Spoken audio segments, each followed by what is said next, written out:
وفي الاخر كده كمرنا المندي في الفرن وغطينا عليه.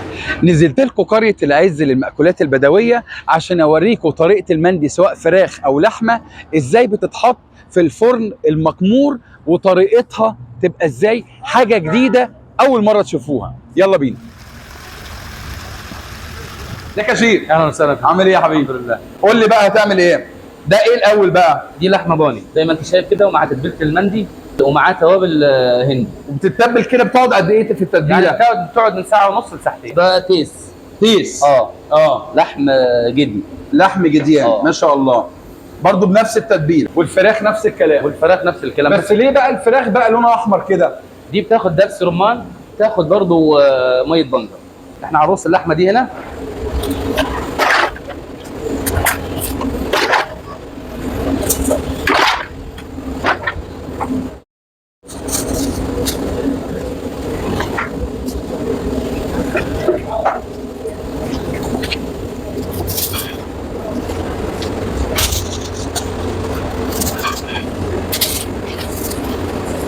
الشبكه دي بقى الايه؟ للفراخ. احنا كده هنبدا نعزل بين التيس والفراخ عشان اللون ده ما ينزلش على التيس. احنا كده قفلنا تحت الفراخ، وهنرص علشان الصوص بتاع الفراخ برضو ما ينزلش على التيس.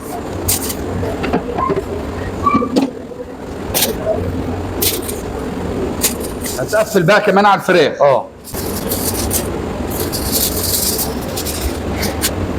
كده كمرنا التيس مع الفراخ. كده بقى معانا الرز.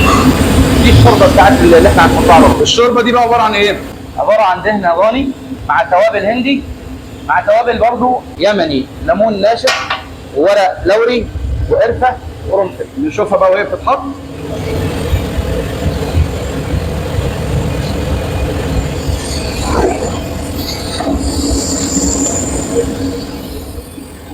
وكده بقى قفلنا الفرن وشلنا الغطا، وهننزل باول حاجه حله الرز، وبعديها المندي اللحم، وبعد كده مندي الفراخ والتيس، وبعد كده نقفل عليه. احنا كده كمرنا المندي وبياخد ساعتين وبنطلع. احنا هنرفع الصينيه من على الفرن بقى.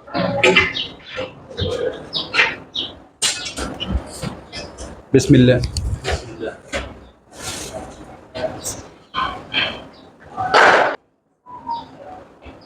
ده اللي تحت ده الرز بقى.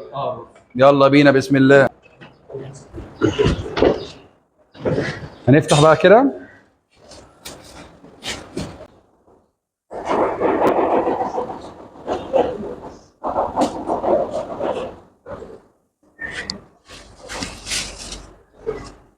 ما شاء الله ما شاء الله ما شاء الله ما شاء الله. ايه الجمال ده؟ كده احنا بعد ما انتهينا من تطليع الرز وحطيناه على الصواني، جاهزه دلوقتي للتقديم في الصواني سواء فراخ او لحم. ادي المندي اهو يا جماعه بتاع الفراخ، وادي والموز لحم. الموز اللحم. الله الله. وبنضيف عليها مكسرات مكسرات زبيب. الله الله الله الله الله. زبيب ومكسرات صح؟ زبيب ومكسرات. الله الله الله. ايه الشغل العالي ده؟ وانتظروني بقى في الحلقه الجايه عن ريفيو للتيست وخصومات تحفه. هنا في خصم 25% لمده شهر كامل، عرض ورق الاحلام لمتابعين فقط برنامج سر الصنعه. تقضي يوم كامل موجود فيه من اول النهار لاخر اليوم مع الاكل الجميل ومع القعدات الحلوه اللي احنا هنشوفها مع بعض.